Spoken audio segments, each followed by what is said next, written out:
दोस्तों, आज की सबसे पहली और बड़ी खबर, झारखंड में फिर जोर पकड़ी विधानसभा की सीटों को बढ़ाने की मांग। झारखंड में विधानसभा की सीटें बढ़ाने को लेकर राजनीतिक दलों की मांग एक बार फिर से जोर पकड़ने लगी है। सभी राजनीतिक दल विधानसभा की सीटें बढ़ाने की मांग वाले मुद्दों पर एकजुट हुए हैं। सियासी दलों का कहना है कि झारखंड में बढ़ी जनसंख्या के आधार पर सीटों को बढ़ाया जाना चाहिए।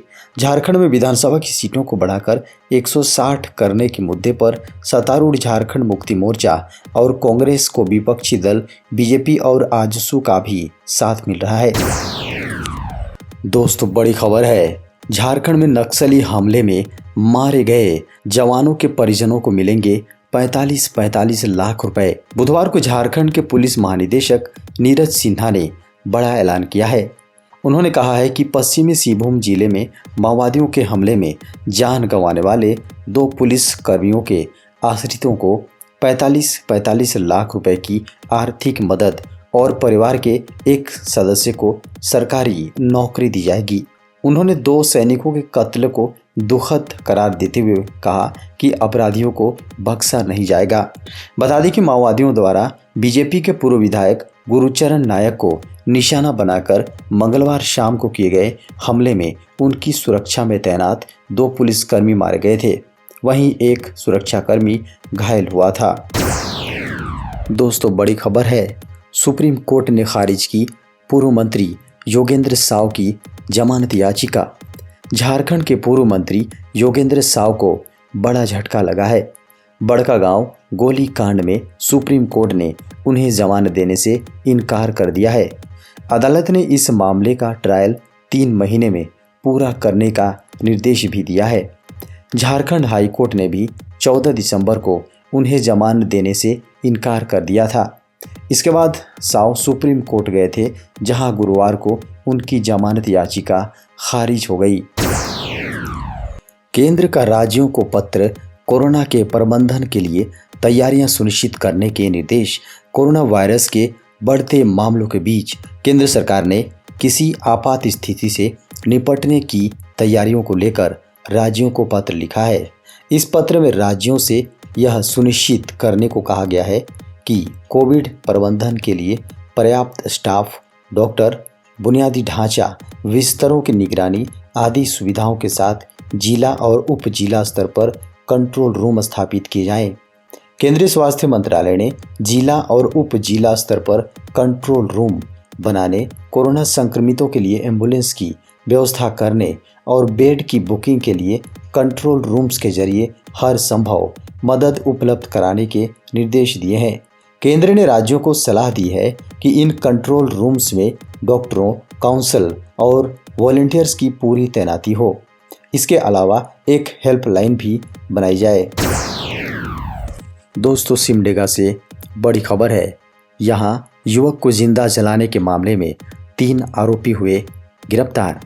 सिमडेगा पुलिस ने कोलेबिरा थाना इलाके के अंतर्गत बंदरचुआ पंचायत के बेसराजारा गांव में भीड़ के हिंसे का शिकार हुए युवक संजू प्रधान की हत्या के मामले में 3 आरोपियों को गिरफ्तार किया है। गुरुवार को इन तीनों आरोपियों को कोर्ट में पेश करने के लिए लाया गया। पुलिस की ओर से दावा किया जा रहा है कि वारदात को अंजाम देने में शामिल रहे बाकी आरोपी भी जल्द गिरफ्तार कर लिए जाएंगे। झारखंड के शिक्षा मंत्री श्री जगन्नाथ महतो ने कहा कि मार्च 2022 तक 26,000 शिक्षक होंगे बहाल। झारखंड शिक्षा मंत्री श्री जगन्नाथ महतो ने कहा कि अभी तक 680 शिक्षकों की बहाली झारखंड में हो गई है। 26,000 शिक्षकों की नियुक्ति प्रक्रिया शुरू हो गई है। मार्च तक इसे पूरा कर लिया जाएगा। इसके अलावा नए वित्तीय वर्ष में 60,000 शिक्षकों का पद सृजन किया जाएगा। इस दिशा में भी काम शुरू हो गया है। उन्होंने कहा कि हमारी प्राथमिकता है कि पहले महामारी से बचा जाए। शिक्षा विभाग न स्कूल बंद करता है और न खोलता है, ये सरकार का फैसला है। उन्होंने कहा कि सरकार की पहली प्राथमिकता बच्चों की जान की हिफाजत करना और फिर पढ़ाई करना। झारखंड में कोरोना संक्रमण में वृद्धि के कारण स्थगित हो सकती हैं कई परीक्षाएं। झारखंड में आने वाले दिनों में होने वाली कई परीक्षाओं पर कोरोना का असर पड़ सकता है। हो सकता है कि उन परीक्षाओं को स्थगित कर दिए जाएं। आशंका जताई जा रही है कि जेपीएससी मेंस एग्जाम स्थगित हो सकती है। यह एग्ज़ाम 28 जनवरी 2022 से 30 जनवरी 2022 तक 2 पालियों में होनी थी। बता दें कि झारखंड में 15 जनवरी 2022 तक सभी शैक्षणिक गतिविधियों पर रोक लगा दी गई है। यह रोक आगे भी बढ़ाए जाने की उम्मीद है।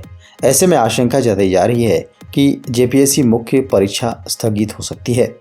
झारखंड में कोरोना संक्रमण की रफ्तार को देखते हुए संभावना जताई जा रही है कि जेपीएससी मेंस एग्जाम के अलावा कई दूसरी परीक्षाएं भी स्थगित की जा सकती हैं। इनमें जेएसएससी नियुक्ति परीक्षा 10वीं और 12वीं की पहले टर्म की परीक्षाएं भी शामिल हैं। झारखंड में 10 जनवरी से लगेगा कोरोना का बूस्टर डोज। झारखंड में तेजी से बढ़ते कोरोना संक्रमण के बीच राहत भरी खबर सामने है। अब लोगों को बूस्टर डोज देने की तैयारी चल रही है। झारखंड सरकार के हेल्थ डिपार्टमेंट ने इसकी तैयारी पूरी कर ली है। बता दें कि 10 जनवरी 2022 से बूस्टर डोज लगाने का काम शुरू हो जाएगा। झारखंड के सबसे बड़े सरकारी हॉस्पिटल रिम्स के जूनियर डॉक्टर एसोसिएशन ने स्वास्थ्य मंत्री बन्ना गुप्ता को पत्र लिखकर कहा है कि झारखंड में जिस तेजी के साथ कोरोना का संक्रमण बढ़ रहा है, यह चिंता की बात है। यहाँ 1 जनवरी 2022 से 4 जनवरी 2022 तक कोरोना के 6,226 नए मामले सामने आ चुके हैं। दोस्तों, खबर मौसम की। झारखंड में 9 और 10 जनवरी को बारिश के आसार। झारखंड के कई जिलों में जारी कड़ाके की सर्दी के बीच 9 जनवरी और 10 जनवरी को बारिश के आसार हैं। इन 2 दिनों में कई इलाकों में बारिश हो सकती है। मौसम विभाग ने झारखंड के कुछ इलाकों में हल्के से मध्यम दर्जे की बारिश की संभावना जताई है। वहीं जनवरी महीने में ठंड का असर लंबे समय तक रहने का अनुमान है। बताया जा रहा है कि राजस्थान के समीप एक पश्चिमी विक्षोभ बन रहा है। इसका असर 8 जनवरी से झारखंड में दिखने लगेगा। इन दिनों में झारखंड के कई जिलों में बादल छाए रहने का अनुमान है। मौसम विभाग ने झारखंड के गढ़वा, पलामू, चतरा, लातेहार, लोहरदगा, रांची और खूंटी में बारिश की संभावना जताई है। दोस्तों, बड़ी खबर है। झारखंड हाईकोर्ट का निर्देश, माननीयों से जुड़े मुकदमों में 3 महीने में हो फैसला। झारखंड हाईकोर्ट ने बुधवार को जनप्रतिनिधियों से जुड़े मामलों पर एक बड़ा निर्देश दिया है। झारखंड हाईकोर्ट ने निर्देश दिया है कि सांसदों और विधायकों के खिलाफ चल रहे जिन भी मामलों में सुनवाई पूरी हो चुकी है और मामला सुनवाई के लिए रखा गया है, ऐसे मामलों में 3 महीने के अंदर सुनवाई को पूरी की जाए। झारखंड हाईकोर्ट ने निर्देश पर उन मुकदमों की स्थिति पर सुनवाई करते हुए दिया गया जिसमें आरोपी सांसद या विधायक हैं। सांसदों और विधायकों के खिलाफ दर्ज मुकदमों की स्थिति पर झारखंड हाईकोर्ट के मुख्य न्यायाधीश डॉक्टर रवि रंजन और न्यायमूर्ति SN प्रसाद की खंडपीठ ने यह निर्देश दिया है। दोस्तों, बड़ी खबर है।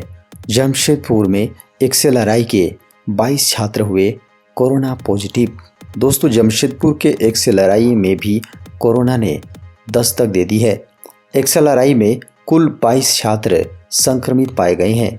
सभी को MDP रेसिडेंस एरिया में कंटेनमेंट जोन बनाकर रखा गया है, जहां डॉक्टरों की देखरेख में उनका इलाज किया जा रहा है।